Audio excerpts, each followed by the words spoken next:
आज की क्लास में मैं आपको बताऊंगा कुछ ऐसे वर्ड्स मीनिंग जिन्हें हम सिनोनिम कहते हैं कि सिनोनिम क्या होते हैं। सिनोनिम में एक वर्ड्स के कई मीनिंग होते हैं, कई सेंस होते हैं, उसको सिनोनिम्स कहा जाता है। सिनोनिम्स का काम ये होता है कि आप एक शब्द को मेमोराइज करते हैं तो आप उसके साथ 4, 5, 5, 6 जितने भी उसके वर्ड्स बनते हैं वो आप उसके मेमोराइज करते हैं। इसका मतलब ये होता है कि हमें डिक्शनरी जो हमारी वोकैबुलरी है उसको हम इन्हांस करते हैं, इंक्रीज करते हैं, ताकि हमारी जो वर्ड पावर है वो स्ट्रांग हो। क्योंकि इंग्लिश में वर्ड पावर बहुत मैटर करता है। जिसकी वर्ड पावर नहीं है वो उसको इंग्लिश नहीं आ सकती है। तो ये उसके पर्पज़ से बहुत ही बेस्ट होते हैं और एग्ज़ाम्स में पूछ लिए जाते हैं सिनोनिम्स, तो हम नहीं बता पाते वो हमको जानकारी ना होने की वजह से। तो आज मैं कुछ आपको सिनोनिम्स बताऊंगा और उससे देखिए कैसे उसको मेमोराइज करना है एक ही बार में, क्या उसकी ट्रिक होती है।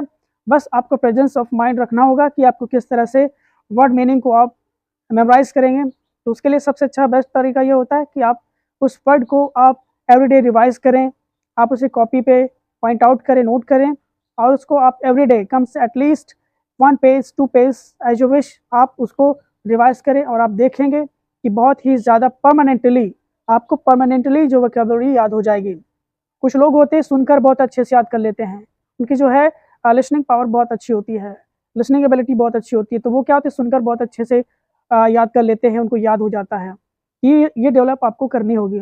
कुछ लोग होते हैं कि एक बार स्पेलिंग को देखा, मीनिंग को देखा और वो परमानेंटली उनको याद हो गया। तो ये तभी होता है जब आप पूरी ऑनेस्टी के साथ, पूरी ईमानदारी के साथ आप स्टडी करते हैं, तो आप कोई भी मीनिंग हो वो आपसे बच नहीं सकती है। तो आइए शुरुआत करते हैं आज के इस सिनोनिम से कि कैसे हमें याद करना है। उसका मैं हिंदी भी बताऊंगा आपको, ऐसा नहीं है। अब एक बताऊंगा तो सारी चीज़ें आपको मालूम चल जाएंगी, पता चल जाएंगी। तो यहाँ पे लिखा है पहले अबेटार है। अबेटार का मतलब होता है स्लाटर हाउस। अबेटार का मतलब होता है बूचड़ खाना, जिसे हम कसाई खाना भी कहते हैं, जहाँ पे जानवरों का वध किया जाता है इमोरल तरीके से, ठीक है, अनैतिक तरीके से जानवरों को काटा जाता है, उसे अबेटार कहा जाता है। देखिए यहाँ पे अबेटार की स्पेलिंग सबसे अच्छी तरीका है कि एब हो गया, फिर एट है, डबल टी हो जाएगा, फिर ओ आई आर, ये अबेटार हो जाए। अबेटार का मतलब होता है स्लाटर हाउस, का भी मतलब वही है जो इसका मतलब है। अब आता है एब्रप्ट। एब्रप्ट है, देखो एब है फिर रप्ट है, एब्रप्ट। एब्रप्ट का मतलब होता है अचानक, एक होता है, अकस्मात होता है। तो इसकी जो मीनिंग होती है सडन होता है, इसका भी मतलब अचानक, क्विक, जल्दी यानी कि अचानक। अनएक्सपेक्टेडली यानी कि अचानक, और एक होता है एक्सीडेंटली। ये बहुत ही इंपॉर्टेंट वर्ड्स होते हैं टू बी मेमोराइज, जैसे हमें याद कर लेना चाहिए। एक्सीडेंटली का भी मतलब अचानक होता है। तो आई होप ये चीज़ आपको याद होगा। एब्रप्ट, एब्रप्ट मतलब होता है अचानक, सडन, क्विक, अनएक्सपेक्टेडली, एक्सीडेंटली। ये इसके 4 सिनोनिम आपको तैयार हो गए। बस आपको एक बार अच्छे से नोटिस करना है। आप ऐसा नोटिस करो यानी कि हिप्नोटाइज कर लो वर्ड को, एक बार हिप्नोटाइज कर लो, परमानेंटली याद हो जाए आपका। कहीं भी आप बुक में पढ़ें अगर ये वर्ड मिल जाए तुरंत आपको याद हो जाए कि इसका सेंस ये होता है। अब आता है एब्सकॉन्ड। ये एब्सकॉन्ड है, यहाँ पे आप एब्स कर दीजिए, अब यहाँ पे कॉन्ट, एब्सकॉन्ड। एब्सकॉन्ड का मतलब होता है भाग जाना, जिसे हम भगौड़ा कहते हैं। एब्सकॉन्डर का मतलब भगौड़ा, एब्सकॉन्ड का मतलब होता है भाग जाना, बचकर भाग जाना, कानून की पकड़ से भाग जाना, तो उसको बोलते हैं रन अवे। फ्ली, फ्ली का मतलब होता है भाग जाना। डिसअपियर, भाग जाना यानी गायब हो जाना। एस्केप, बच निकलना, ये सब उसी के मीनिंग है एब्सकॉन्ड के, ठीक है। यह एक्कोलाइड है, एक्कोलाइड, एक्कोलाइड। एक्कोलाइड का मतलब होता है ऑनर यानी कि सम्मान, प्रतिष्ठा, आदर, ठीक है। यहाँ पर रिस्पेक्ट होता है, यहाँ पर ग्रेस होता है। ग्रेस का भी मतलब होता है सम्मान, आदर, ठीक है। तो देखिए एक्कोलाइड आपको याद करने के तरीके, एक्कोलाइड, एक्कोलाइड होता है, एक्कोलाइड नहीं होता, एक्कोलाइड, ठीक है। तो आप इसको ऑनर, रिस्पेक्ट एंड ग्रेस, ये इसके सिनोनिम है। ये देखो एक्मे, ये एक्मे, एक्मी नहीं है, एक्मे है। एक्मे का मतलब होता है पिनाकल। देखिए एक्मे का मतलब होता है उच्च शिखर, चोटी, ठीक है, उच्च बिंदु, तो उसे कहते हैं एक्मे कहा जाता है, यानी कि पेनाकल। पेनाकल मतलब हाईएस्ट पॉइंट होता है, हाईएस्ट स्टेज होता है, उसे पेनाकल कहते हैं। पीक कहते हैं चोटी होती है। क्रेस्ट है, ये भी होता है। क्लिफ, ये भी होती चोटी, ठीक है। तो क्लिफ का मतलब भी होता है चोटी। क्रेस्ट, पीक एंड पेनाकल, ये सब एक्मे के मीनिंग है, सिनोनिम है, एक ही शब्द के ये सब मीनिंग है। ये है अक्यूमेन। अक्यूमेन का मतलब होता है बुद्धिमान व्यक्ति। अक्यूमेन का मतलब होता है इंटेलिजेंट, यहाँ पे वाइज, ब्रिलियंस, इंसाइट, इंटेलिजेंट, ये सब इसके मीनिंग है, इनका मतलब सब एक ही है। आई होप अक्यूमेंट याद हो गया होगा। फिर आता है अडेप्ट। अडेप्ट अडेप्ट का मतलब होता है अपने आप को ढालना। According to the situation, according to the weather और क्लाइमेट, वी शुड एक्लिमेटाइज। उसे हम क्या कहते हैं, अपने आप को ढाल लेना, तो इसको बोलते हैं एक्लिमेटाइज। एक्लिमेटाइज का मतलब होता है अपने आप को वातावरण के अनुसार ढालना। एडजस्ट का भी मतलब होता है एडजस्ट करना, मतलब उसको भी वातावरण से ढालना। अकोमोडेट, अकोमोडेट का भी मतलब होता है अपने आप को ढालना, वक्त के अनुसार, समय के अनुसार, वातावरण के अनुसार, सिचुएशन के अनुसार उसे हम अडेप्ट कर लेते हैं। ठीक है, अब यहाँ पे देखिए एड हियर। एड हियर का मतलब होता है चिपके रहना। ठीक है, तो स्टिक का भी मतलब होता है चिपकना। ठीक है, अब यहाँ स्टिक का मतलब क्या होता है, स्टिक तो छड़ी होती है। अरे भाई जब छड़ी पड़ती है किसी तो चिपक जाती है, तो स्टिक का मतलब होता है कि वो चिपक जाना, चिपके रहना। क्लिंग का मतलब होता है चिपके रहना। ग्लूड, ग्लूड का भाई मतलब होता है चिपके रहना। कहते हैं कि आजकल लोग टीवी से चिपके रहते हैं। क्या होगा, nowadays people usually glued with the television. अब यह पेज का देखिए आराम से हो गया, क्योंकि आपको सेंस पता है, तो जब आप पता है तो आप कर ले जाते हो। तो ग्लूड का भी मतलब होता है चिपके रहना। वैसे ग्लू का मतलब जानते हो, ग्लू होता है फर्स्टली क्लोज, जो बस्टली क्लोज हो उसी को कहते हो चिपके रहना। ठीक है, तो ये इसका मतलब सब एक ही होता है।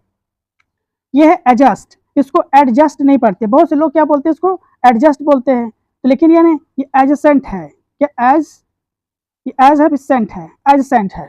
ठीक है, एडजेसेंट का मतलब होता है नियर बाय, यानी कि पास का, सटा हुआ। नेक्स्ट टू यानी कि सामने का, यानी कि पास में ही है। आपका नेबरिंग यानी कि आपके पास का है। दैट मीन्स टू से एडजेसेंट का मतलब होती है पास होना। ठीक है, करीब होना इसका मतलब होता है। अब ये देखिए एजर्न है ये, अब इसको डी साइलेंट है, यहाँ पे भी डी साइलेंट है। ठीक है, तो ये चीजें होती हैं आपको याद करना चाहिए। भले हम इसको देखो एजर्न पढ़ लेते हैं, एडजेसेंट होता है, लेकिन कुछ लोग एडजेसेंट होते हैं, वो एडजेसेंट नहीं होता एज। अब इसको देखिए एजर्न होता है। क्या होता है, एजर्न।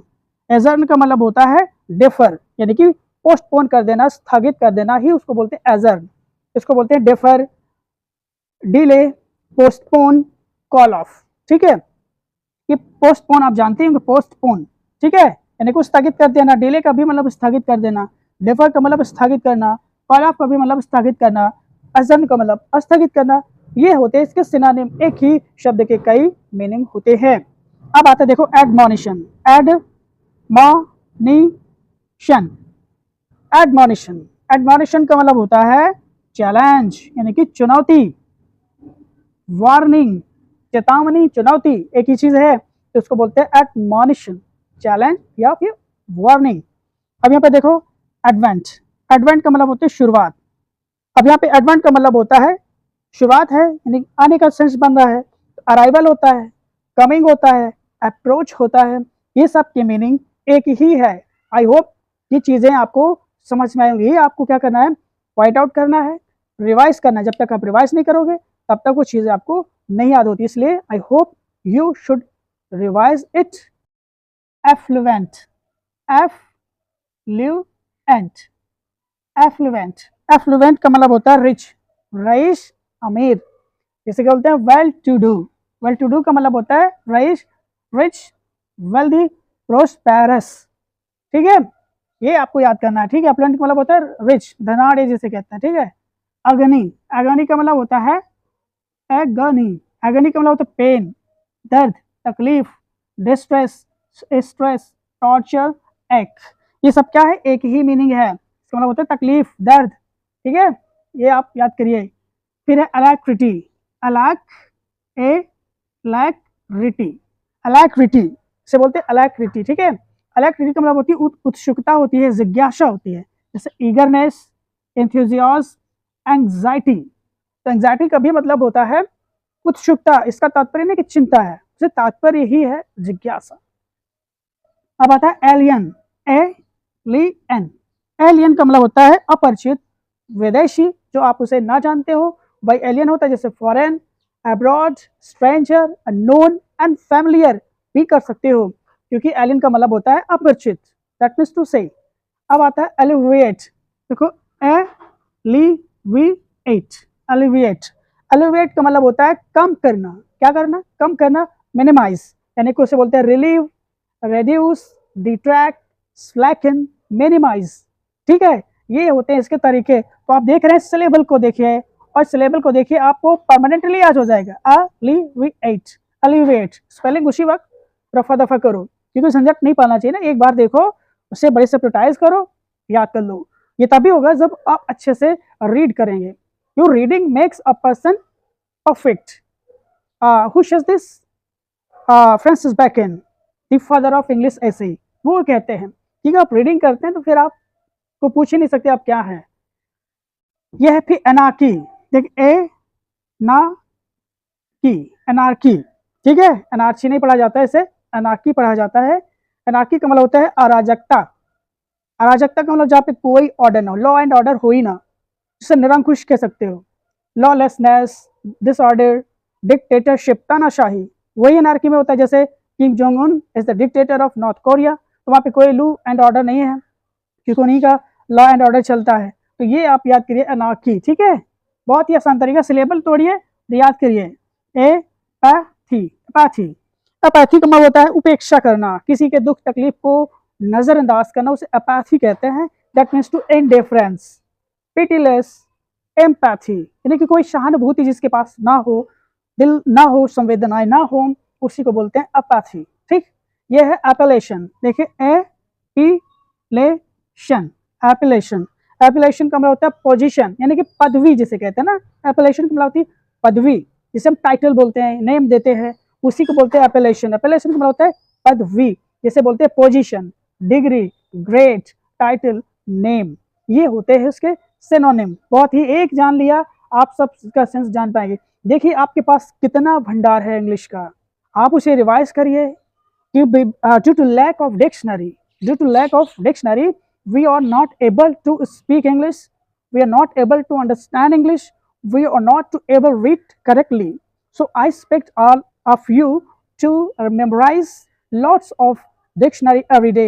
The best way is to revise it again and again until you get the point.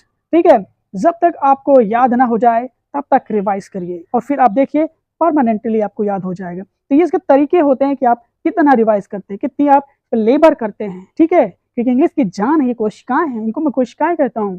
ठीक है, यह है आकेन, आकेन, आकेन, ठीक है, आर्केन नहीं होता, आकेन होता है। जब हम शुद्ध बोलते आकेन होता है, बट आर्केन लोग बोल देते हैं, बट आकेन है। तो इसका मतलब होता है गुप्त, रहस्य। ठीक है, जैसे सीक्रेट, हिडन, मिस्ट्री, अनफैमिलियर, जो आपको पता ही नहीं है तो वो रहस्य है, सीक्रेट है, मिस्ट्री है, उसे कहते हैं आकेन। ठीक है, अब यहाँ पे एरोगेंस, एरोगेंस, एरोगेंस, एरोगेंस का मतलब होता है फॉल्स प्राइड होता है, घमंड जिसे कहते हैं। क्या कहते हैं? घमंड, उसी को बोलते हैं प्राइड, बोस्ट, हॉटीनेस, इंसोलेंस। इंसोलेंस का भी मतलब यही है जो इसका मतलब है, यानी कि घमंडी, जिसे कहते हैं घमंड बहुत ज्यादा होता है। घमंडी हमेशा हाफ माइंडेड होते हैं, they lack of knowledge, they lack of good treatment, so they have behaving arrogance type person. ठीक है, तो एरोगेंस का भी मतलब होता है घमंडी, याद रखिए। यह है एस्क्राइब, देखिए एस्क्राइब 3 सिलेबल है। एस्क्राइब, स्क्राइब का मतलब होता है साइन, एट्रीब्यूट, किसी को सौंपना, देना, जिम्मेदारी है कि तुमको असाइनमेंट दिया गया है, you are to complete it, उसी को बोलते हैं एस्क्राइब। ठीक है, यह एस्पायरेशन, एस्पायरेशन, ठीक है, कुछ लोग एस्पिरेशन बोल देते हैं, एस्पिरेशन भी बोल सकते हैं। इसका मतलब डिजायर, इच्छा, क्या होती है? अभिलाषा, लॉन्गिंग, यर्निंग, एम्बिशन। ठीक है, पैशन भी लिख सकते हो यहाँ पे, पैशन। ठीक है, ये सब क्या है? आपकी जिज्ञासा को बढ़ाते हैं। ठीक है, अब आता है एट्रिशन, एट्रिशन, एट्रिशन का मतलब होता है कम करना, थोड़ा होना, उसी को बोलते हैं attrition. That means decline, decrease, halogen, ये है इसके मीनिंग। देख रहे हैं, एक बार इसे रिवाइज करिए और लाइफ टाइम के लिए छुटकारा पाइए। तभी होगा जब आप अच्छे से मेमोराइज करते हैं with honesty and dedication, devotion, then you will be the perfect English man.